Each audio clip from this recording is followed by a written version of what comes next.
the hell? What is this thing? Damn it! You're still burning. Are you even alive? Of course you are. Just my luck. I've got half a rabbit to last me 3 days. And now I find what? A roasted pigeon? A dying fox? Some cursed mutation the ridge spat out to mock me. I should leave you here. That's what they do. That's what he did to me. But I'm not them, am I? All right, you miserable thing. If you're going to die, you'll do it warm. Prologue. The smell hit her first. Not the clean smell of wood smoke from a campfire, but something foul. Burned meat mixed with ozone and sulfur, like the sky itself had vomited acid onto the forest floor. Kenia Tran pulled her threadbare cloak tighter around her shoulders and followed the stench deeper into the forbidden ridge, her stomach twisting with each step. She'd been exiled here 3 weeks ago. 3 weeks since her destined mate, the alpha of the Moonshade Pack, had looked at her with disgust and spoken the words that still echoed in her skull. "You're too weak to be my Luna. I, Darius Kael, reject you, Kenia Tran." The bond had snapped like a frozen branch. She'd felt it shatter inside her chest, felt pieces of her soul scatter like ash on the wind. As they'd dragged her to the edge of the ridge and shoved her over the boundary stones, and she hadn't looked back. She couldn't afford to. The crater appeared without warning, a smoking wound in the earth, surrounded by trees that had been flash burned to charcoal. In the center, partially buried in ash, was the creature. Kenia crouched at the edge, her hunter's instincts screaming at her to run. Nothing good came from the ridge. Everyone knew that. The ridge was where the realms bled into each other, where celestial storms tore open the sky and spat out things that shouldn't exist. And yet, the creature whimpered again. It was small, maybe the size of a wolf pup, but wrong. Its body was covered in feathers that looked like they'd been dipped in molten copper and left to harden. Some were charred black at the tips. Others glowed faintly, pulsing like dying embers. It had a beak, sharp and curved, but its body was too muscular, too canine, a chimera, a mistake, or something far worse. Kenia's hand hovered over her belt knife. The smart thing to do would be to put it out of its misery. Use what little meat was left for stew. The ridge didn't reward sentiment, and she had barely enough food to survive the coming winter. But when she looked into its half-open eye, a molten gold iris surrounded by char, she saw something she recognized. Pain. The kind that came from being abandoned, from being deemed unworthy. "Damn it," she whispered. Her hands were shaking as she scooped the creature up. It was heavier than it looked, and hot. Not surface burn hot, but core hot, like holding a stone that had been sitting in a forge. Her palms blistered instantly, but she didn't drop it. She couldn't, because she knew what it felt like to be left behind. As she carried it back toward her cave, she didn't notice the way the ash around the crater had begun to swirl in geometric patterns. Didn't notice the way the stars overhead pulsed in rhythm with the creature's labored breathing. Didn't notice that every time her heartbeat synced with its own, the golden glow beneath its feathers burned a little brighter. All she noticed was the weight in her arms, and the choice she'd made, to save something everyone else would have left to die. That's right, she has no idea what she just saved, and when she finds out, her entire world is about to explode. And if you want to see the moment Kenia realizes she's been nursing a literal god back to health, and what happens when her piece of trash ex-mate comes crawling back, you need to subscribe. Don't scroll past this. Don't wait. The next chapter drops soon, and you're going to lose your mind. Subscribe now or regret it forever. Your choice. Chapter 1. The Ash in the Woods. Kenia's cave was barely more than a crack in the mountainside, but it was hers. She'd lined the floor with moss and stolen furs, built a fire pit from river stones, and hung bundles of drying herbs from the ceiling. Bitterroot for fever, moon petal for wounds, and nightshade for the kind of pain that lived in your bones. She laid the creature on her only blanket and knelt beside it, her mind racing. "Okay," she muttered, more to herself than to the dying thing in front of her. "You're not a bird, you're not a wolf, you're not anything I've ever seen. So what the hell do I do with you?" The creature's breathing was shallow, irregular. Its chest barely moved. Kenia bit her lip hard enough to taste copper. As she'd learned basic healing from the pack's medic before her exile, enough to set bones and stitch wounds, but this was beyond her. Still, she heated water over the fire, crushed bitterroot into a paste, and began cleaning the char from its feathers with a wet cloth. The burned bits came away easily, revealing sleek crimson plumage underneath that shimmered like liquid fire. "You're beautiful," she whispered, almost resentful. "What are you doing in a place like this?" As if in answer, the creature's eye opened fully.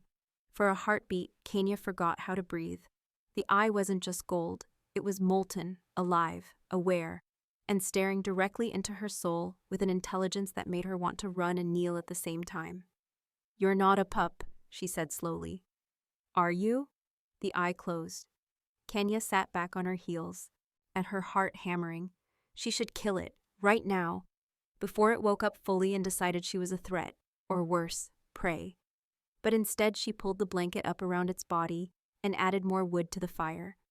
"I'm an idiot," she told the darkness, "a complete moon-damned idiot."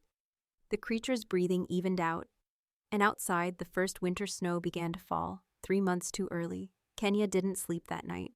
She sat with her back against the cave wall, her knife across her lap, watching the creature breathe. Every few hours she dripped water mixed with honey onto its beak, marveling when its throat worked automatically to swallow. By dawn, its feathers had stopped smoking. By midday, the golden glow had faded to a soft pulse. By sunset, it had opened both eyes and looked at her with something that might have been gratitude. Don't thank me yet," Kenia said, offering it a strip of dried rabbit meat. "I still haven't decided if I'm going to eat you." The creature tilted its head, considering her with unsettling focus. Then it ate from her hand, and Kenia felt something crack open inside her chest. Not the shattering pain of a broken bond, but something gentler, warmer, like the first spark of hope she'd felt in weeks. "All right," she said softly, scratching the creature behind what might have been an ear. "You can stay, for now." The creature made a sound, half purr, half trill, and in the heavenly realm, 3,000 miles above the Forbidden Ridge, the Council of War Gods convened an emergency session. "He's gone," the eldest said, his voice grave. "Ethelgard, the Phoenix War God, ruler of 3 realms, has vanished during his rebirth. Yet we've searched every corner of the celestial plane, every battlefield, every shrine." "Then search the mortal realms," another commanded. "We have. There's no trace. It's as if he simply fell." Silence. "If he's dead," the eldest said slowly, "the balance will collapse. The void will consume everything. And if he's alive, then pray whoever finds him understands what they're holding." Chapter 2. A Heart of Embers. The first flower appeared on the 7th day. Kenia almost missed it, a tiny spiral of crimson petals pushing through the snow outside her cave entrance, impossible and defiant. She stared at it for a full minute, her breath fogging in the frozen air, before deciding she'd finally lost her mind. Winter didn't make flowers, the ridge didn't make beauty. And yet, she knelt and touched it with trembling fingers. The petals were warm. Inside the cave, the creature, she'd started calling him Ember in her head, though she'd die before saying it out loud, lifted his head and made that strange purring sound. He'd grown since that first night, not much, but enough that she'd noticed. His wings, which had been charred stumps, now stretched nearly 2 feet when he flexed them. The feathers had come in fully, at a gradient of crimson to gold that made her chest ache every time she looked at them. He was healing. She wasn't sure she was. "Did you do this?" she asked, holding up the flower. "Because if you did, you need to stop. Things that bloom in winter get noticed, and we don't want to be noticed." Ember tilted his head, those molten eyes tracking her every movement. Sometimes she swore he understood her. Sometimes she swore he was laughing at her. She tucked the flower into her belt and went back inside.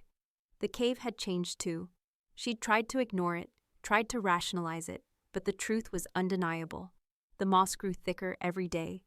The herbs she'd hung to dry regenerated overnight. The fire pit stones had started to glow faintly, even when no flame touched them, radiating a heat that kept the cave warm without burning through her meager wood supply. Magic. She'd been living with magic and pretending it was luck. "You're dangerous," she told Ember as she cleaned his water bowl, a cracked pottery dish she'd salvaged from her exile pack. "Whatever you are, you're going to get us both killed." He chirped and nuzzled against her hand. Her walls crumbled. I had a mate once, she found herself saying, the words spilling out before she could stop them. Darius, he was everything an alpha should be, strong, confident, destined to lead. And the moon paired us, me, a nobody omega who could barely shift without getting dizzy. The pack thought it was a joke. He thought it was a curse. Ember settled beside her, his body warm against her thigh. The bond snapped into place during the harvest moon ceremony, and I felt it like a fishhook in my heart yanking me toward him. I thought it meant I mattered, that I was chosen for something. Her voice cracked. He rejected me in front of everyone, said I was too weak to stand beside him, said I'd shame the bloodline, and the worst part?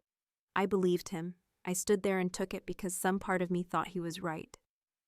She wiped her eyes roughly, angry at the tears. They exiled me the next morning, gave me a bag of scraps and shoved me over the boundary stones. His mother spit on me as I left, called me worthless, called me broken. Ember made a low sound, not quite a growl, but close. The temperature in the cave spiked. Kenia laughed, hollow and bitter. You're the first thing in 3 weeks that's acted like I'm worth saving. And you're not even human. Isn't that pathetic? The creature stood and did something that stopped her heart. He pressed his forehead against hers, and she felt it, a warmth that had nothing to do with his supernatural heat, spreading through her chest like liquid sunlight. It filled the cracks the bond-breaking had left behind, didn't heal them, but made them bearable, made her feel less like shattered glass and more like a mosaic. Who are you? She whispered. Ember pulled back and settled into her lap, wings draped over her legs like a living blanket. Outside, 3 more flowers pushed through the snow, and Kenia let herself cry, not from pain this time, but from something that felt dangerously close to hope. Chapter 3: The Shadow of the Pack. The hunter found them by accident. His name was Royce, and he was tracking a winter stag when he stumbled into Kenia's section of the ridge. He saw the flowers first, impossible spirals of red and gold covering nearly an acre of frozen ground, their petals glowing faintly in the weak afternoon light. Then he saw the woman. She was kneeling by a stream, filling a water skin, and on her shoulder perched a bird that looked like it had been dipped in flame. When it spread its wings, Royce swore he could feel the heat from 30 yards away. He ran back to Moonshade territory without his stag. Alpha Darius, he gasped, bursting into the pack house. The ridge, there's something on the ridge. Darius looked up from the territorial maps he'd been studying, irritation flashing across his perfect features. And he'd been in a foul mood since the exile. His mother had been pressuring him to choose a new mate. The council was questioning his judgment, and his wolf had been restless and snarling in his head for weeks.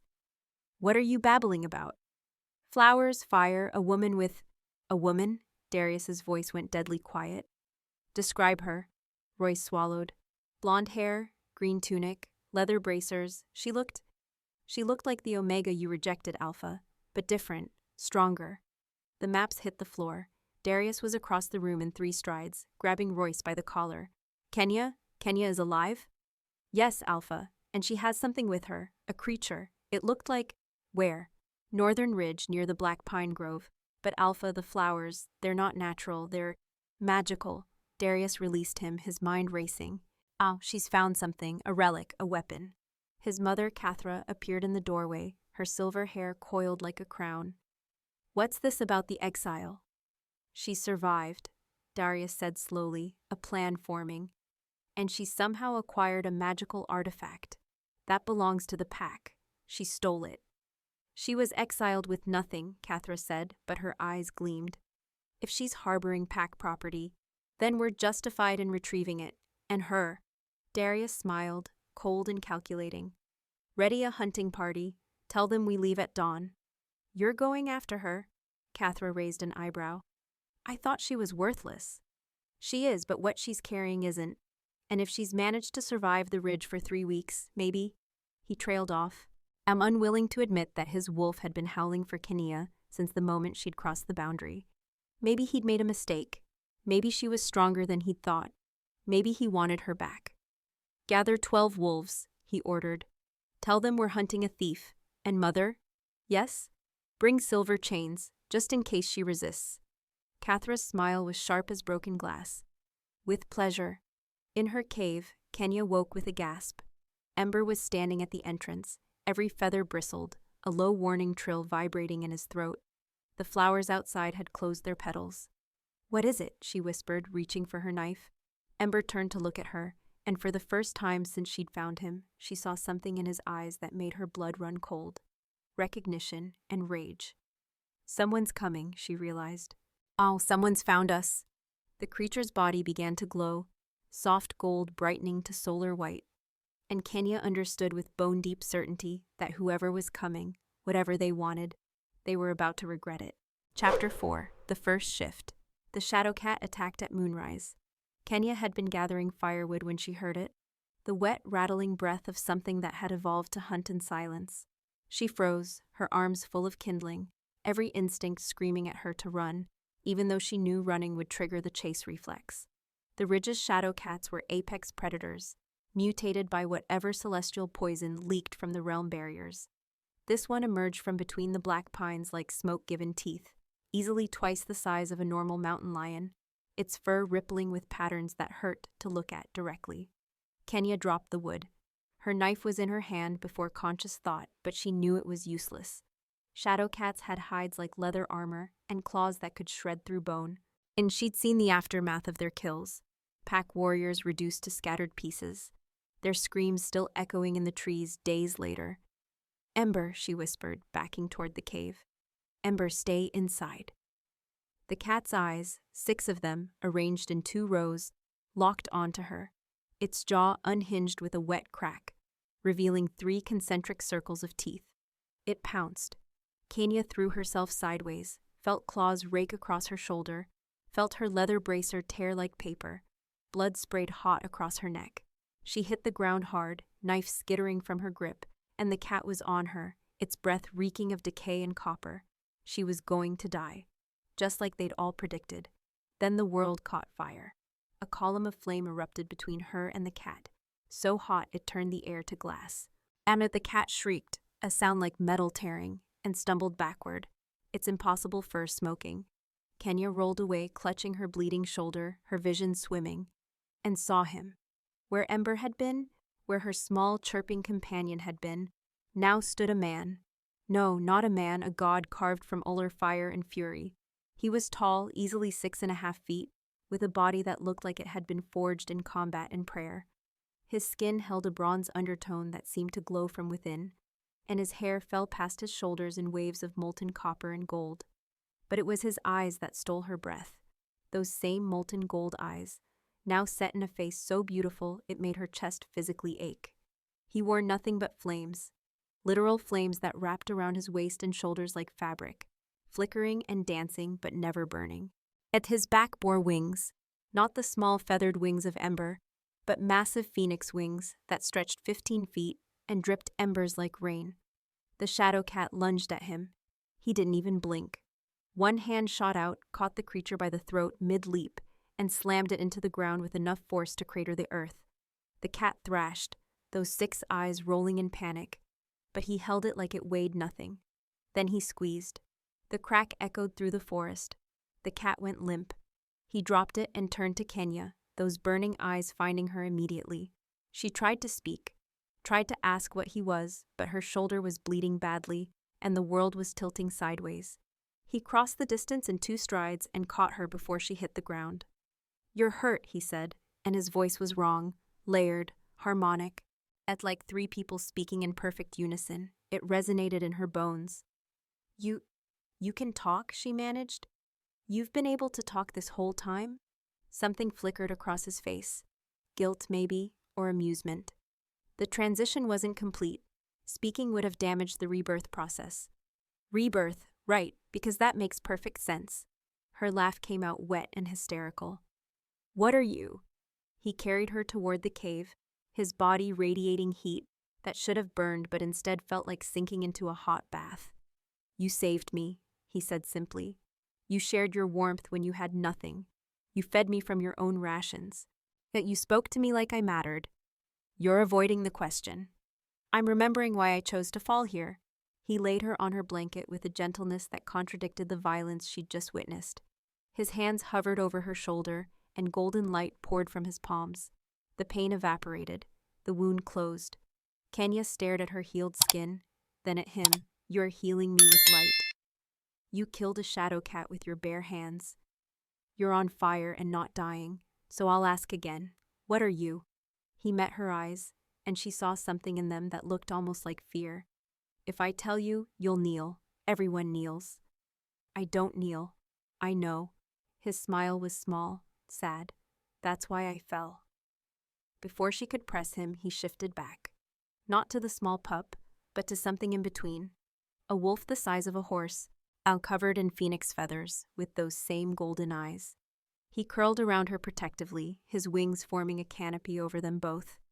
"Sleep," he rumbled. "I'll keep watch." "We need to talk about this," Kenia said, but her eyes were already closing.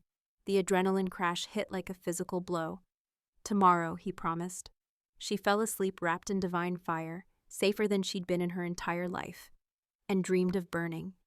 When she woke, he was human again, sitting cross-legged at the cave entrance, watching the sunrise.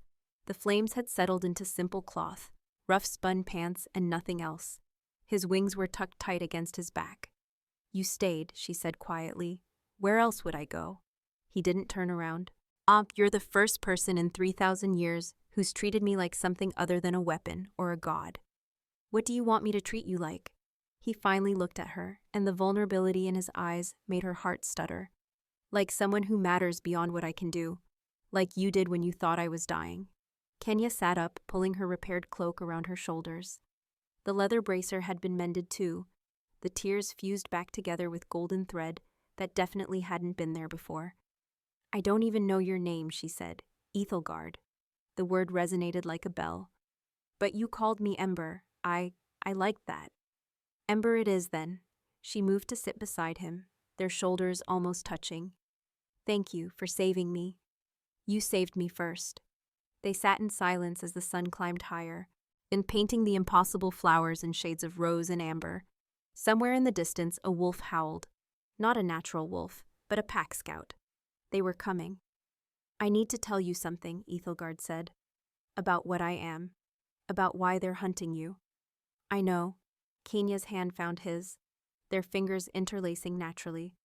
"But first, tell me why you're here, really here. Gods don't just fall from the sky without reason." His grip tightened. "I was burning out. 3,000 years of war, of judgment, of being what everyone needed me to be. I was dying from the inside, turning to ash and rage, so I let myself fall. And I fell toward the only soul in 3 realms strong enough to survive what I am." "You fell toward me?" Her voice cracked. "You don't even know me. I know you gave your last piece of rabbit to a dying stranger. And I know you sang to me when you thought I was unconscious. I know you chose mercy when the world gave you every reason to choose cruelty." He turned to face her fully. "I know you're the bravest person I've ever met. And I've met armies." Kenia's breath caught. "They're coming for you," he continued. "Your former pack. They think you stole something. They're wrong, you didn't steal anything, but they're not going to listen." "Then we run." "No." His eyes flashed solar bright. "Running is what they expect, what they've always made you do." He stood, pulling her up with him. "You stand, and I stand with you, and we show them what a mistake feels like." She should have been terrified, should have run anyway. Instead, she smiled, a wild, defiant thing that tasted like freedom. "All right, Ember. Let's give them a show they'll never forget." His answering grin was all divine fury and perfect teeth. "As you wish, my Kenia." Chapter 5. The Alpha's Folly. They came at dawn, 12 wolves moving through the ridge like a military formation. Darius led from the front, his silver-streaked fur immaculate, his bearing that of a born commander. Behind him, his mother Cathra prowled in her rust-colored wolf form, silver chains wrapped around her neck like grotesque jewelry. The hunting party. Kenia watched them approach from the ridge above her cave, Ethelgard silent beside her in his massive phoenix wolf form. The flowers had spread overnight, covering nearly 3 acres now, a carpet of crimson and gold that pulsed with heat. "Last chance to run," she muttered. Ethelgard's response was to step in front of her, wings half spread in unmistakable protection. Darius shifted first, his transformation smooth and practiced. He stood naked and unashamed in the snow, and his alpha presence rolling over the landscape like a physical force. The other wolves fanned out behind him, still in animal form, hackles raised. "Kenia," he called out, his voice carrying easily across the distance. "You've been busy." She descended the ridge slowly, keeping Ethelgard between her and the pack. "Darius, come to exile me twice? Bit redundant, don't you think?" His eyes flickered to Ethelgard, and something like confusion crossed his face. "What is that thing?" "Mine," Kenia said simply, "and none of your business. Everything on Packlands is my business. These aren't Packlands. You made sure of that when you threw me over the boundary." Cathra shifted, her transformation violent and sharp. She stood beside her son, contempt dripping from every word. "You stole Pack property, girl. That creature radiates magic. And it's a relic and it belongs to Moonshade."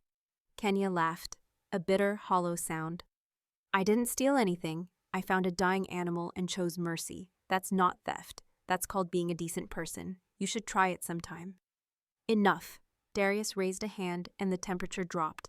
His alpha command pressed down on Kenia like a physical weight, demanding submission. "Return the relic. Come back to the pack. We'll discuss your exile." Perhaps it was premature. "Perhaps," Kenia's voice shook with rage. "You rejected our bond in front of everyone. Your mother spit on me. You called me worthless, broken, a shame to the bloodline. And now you want me back because you think I have something valuable?" "You are valuable," Darius said, and he sounded almost sincere. "I was wrong. In the bond, my wolf has been—" "Your wolf," Kenia interrupted, "can go to hell. You don't want me. You want what I have. And you know what's hilarious? You have no idea what you're asking for." Darius's patience cracked. "I'm trying to be merciful. Don't make me drag you back in chains." "Try it." The challenge hung in the air like smoke. Cathra moved first, shifting mid-leap, her wolf form massive and scarred from decades of territorial wars. She went straight for Ethelgard, claws extended, aiming for his throat. She never landed. Ethelgard caught her by the skull with one massive paw and slammed her into the ground so hard Kenia felt the impact in her teeth. The older wolf yelped, a sound of pure shock, and scrambled backward, blood streaming from her muzzle. "Mother!" Darius shifted, his wolf form rippling with alpha power. "I'll kill that mongrel!" The pack surged forward as one. Ethelgard didn't move. He simply opened his wings. The blast of heat that rolled off him was apocalyptic. Snow vaporized in 100-foot radius. Trees caught fire. The charging wolves yelped and scattered, their fur smoking, their paws blistering on suddenly molten ground. And Ethelgard began to change. Not to his human form, but to something else, something bigger. His body expanded, feathers erupting across his entire form, his wolf features merging with avian predator until he stood 20 feet tall, a phoenix wolf chimera that looked like it had been ripped from the nightmares of civilizations. His wings spread 60 feet, each feather a blade of living fire. His eyes burned supernova bright. The pressure that rolled off him wasn't just magical, it was divine. And every wolf in the hunting party, including Darius, collapsed to their bellies, driven down by an authority so absolute that resistance wasn't even a concept. Cathra whimpered, her body physically shaking. "You dare," Ethelgard said, and his voice shook the mountains. "Threaten what is under my protection?" Darius tried to lift his head and failed. What are you?" Ethelgard took one step forward, and the earth cracked beneath his talons. "I am Ethelgard, first flame of the heavenly realm, commander of the Phoenix legions, ruler of the three realms, war god of the eternal throne. And this woman," his wing curved protectively around Kenia, "is worth 1,000 of you." Cathra made a choking sound. "The war god, the Phoenix, you're a stray dog, I believe you called me?" His head lowered until he was eye level with Darius. "Bah, you attempted to kill a god, over a woman you deemed worthless. Tell me, Alpha, how does that feel?" Darius couldn't speak. His wolf was belly up, throat exposed, every instinct screaming surrender. "She fed me when she was starving," Ethelgard continued, his voice dropping to something almost conversational. "Warmed me when she was freezing. Sang to me when she had every reason to give up. And you discarded her like trash. So here's what's going to happen." He shifted back to human form, still massive, still burning with barely contained power, and walked over to Kenia. He took her hand gently, reverently. Kenia Tran is no longer of your pack. She is no longer bound by your laws, your hierarchies, or your pathetic politics. She is, as of this moment, consort to the Phoenix throne and empress of the three realms.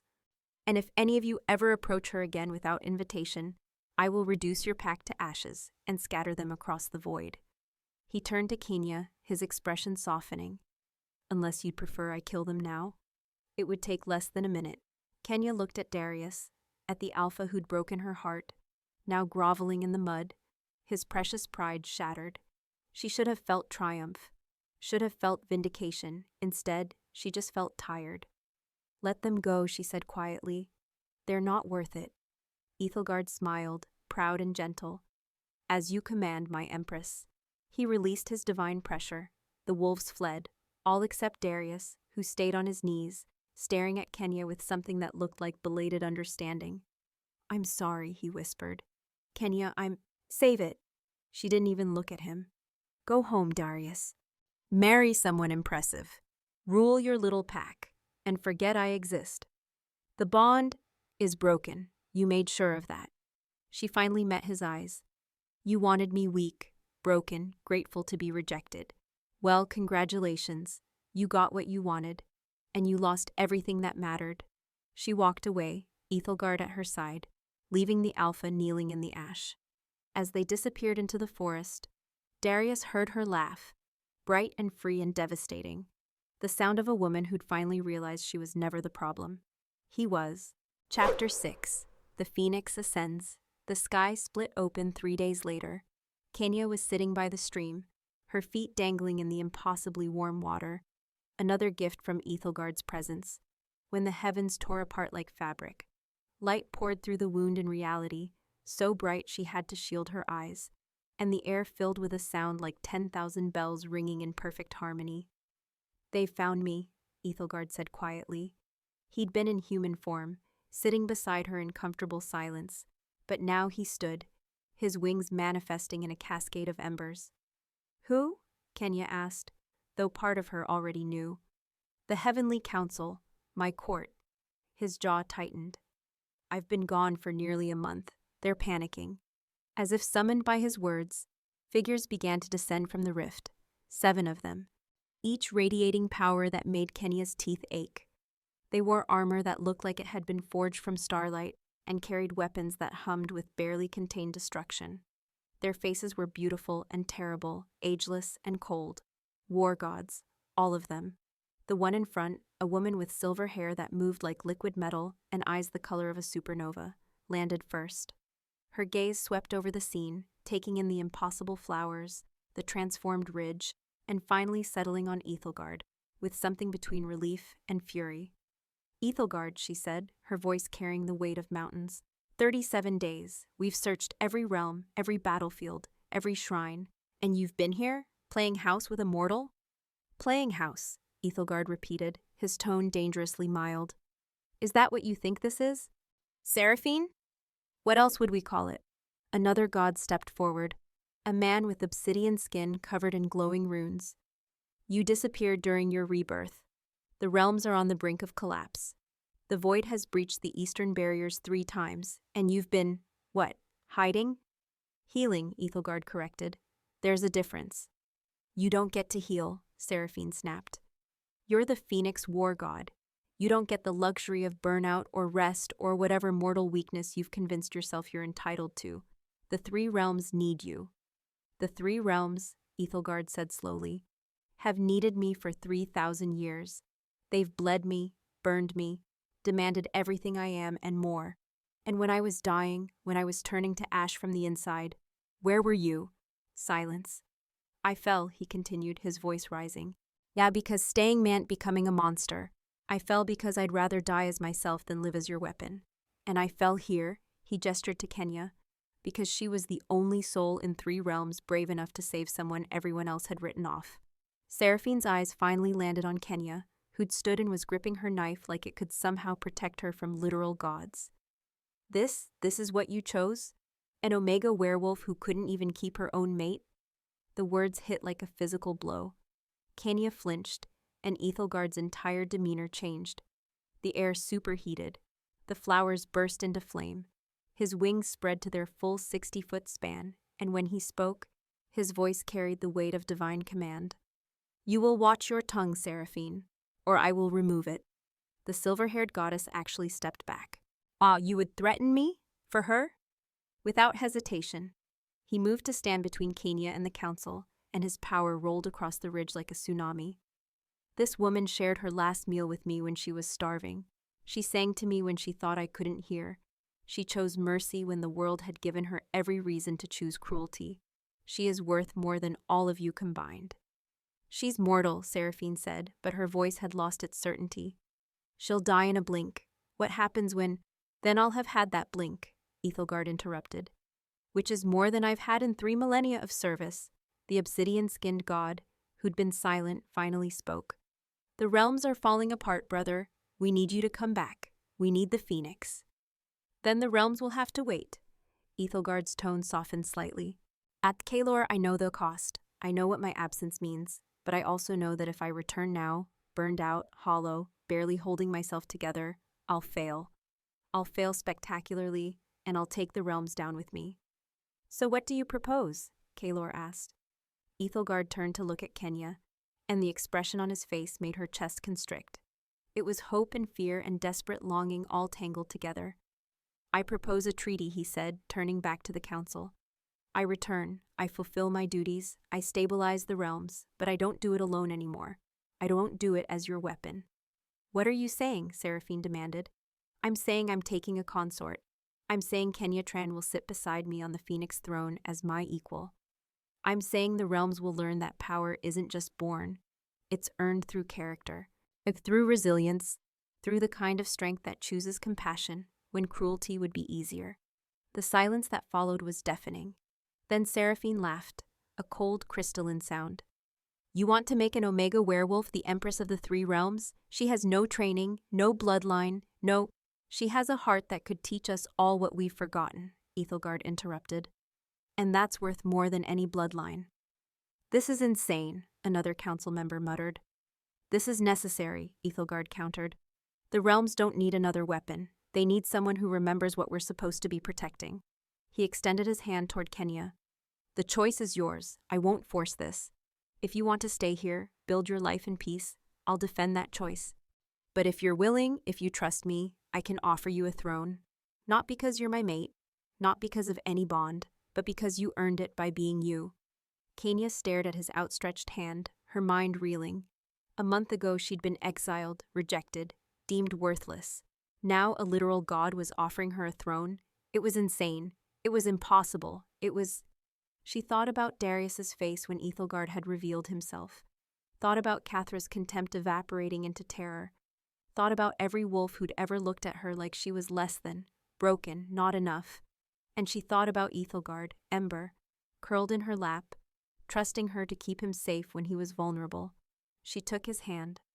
"I have conditions," she said, her voice steadier than she felt. Ethelgard's smile could have lit the sky. "Name them." "I don't kneel. Not to you, not to them, not to anyone." "Agreed. I'm not a figurehead. If I sit on that throne, I actually rule. My voice matters. Always. And we do this together, partners, not god and mortal, not master and servant. Equals." He lifted her hand to his lips, kissing her knuckles with a reverence that made her breath catch. "I wouldn't have it any other way." Light exploded from their joined hands, not destructive, but transformative. Kenia felt something settle into her chest, warm and vast, and impossibly bright. Power, yes, but more than that. Purpose, belonging. When the light faded, she looked different. Her eyes held flecks of gold, her skin seemed to glow from within, and on her shoulder, where the shadow cat had wounded her, a mark had appeared. A phoenix in flight, rendered in lines of living fire. The consort's mark. As Seraphine made a choked sound. "You've already bonded her? Without council approval?" "I don't need approval to choose my own heart," Ethelgard said mildly. "Now, are we going to stand here arguing, or are we going to save the realms?" Kalor stepped forward and, to everyone's shock, knelt. "Welcome, Empress. The Phoenix Legions await your command." One by one the others followed, some reluctantly, some with genuine curiosity, until only Seraphine remained standing. This will end in disaster, she said quietly. Perhaps, Ethelgard agreed. Or perhaps it will end with the realms remembering what they were meant to be. He looked down at Kenia, his expression soft. Ready to meet your new kingdom? Kenia looked at the council, at the rift in the sky, at the impossible path that had opened before her. A month ago, she'd been ready to die alone in these woods. Now she was about to become an empress. One more thing, she said. Ethelgard raised an eyebrow. She turned to face the direction of Moonshade territory and raised her voice, knowing somehow that Darius would hear her across the distance. To everyone who said I wasn't enough, thank you. Your rejection taught me my worth doesn't come from being chosen. It comes from who I choose to be. And I choose to be extraordinary. Thunder rolled across the sky in answer. Ethelgard laughed, pure and joyous, and swept her into his arms. His wings wrapped around them both as the council opened a portal, reality bending to accommodate divine will. Hold on, he whispered against her hair. Always, she whispered back. And together they ascended. Behind them, the flowers continued to bloom, transforming the Forbidden Ridge from a place of exile into a sanctuary, a reminder that sometimes the greatest power comes not from those who've had everything handed to them, but from those who've lost it all and chose kindness anyway. The Phoenix and his Omega, the war god and the woman who taught him how to heal, the empress who earned her throne with nothing but compassion and an unbreakable heart. Their story was just beginning. Thank you for watching.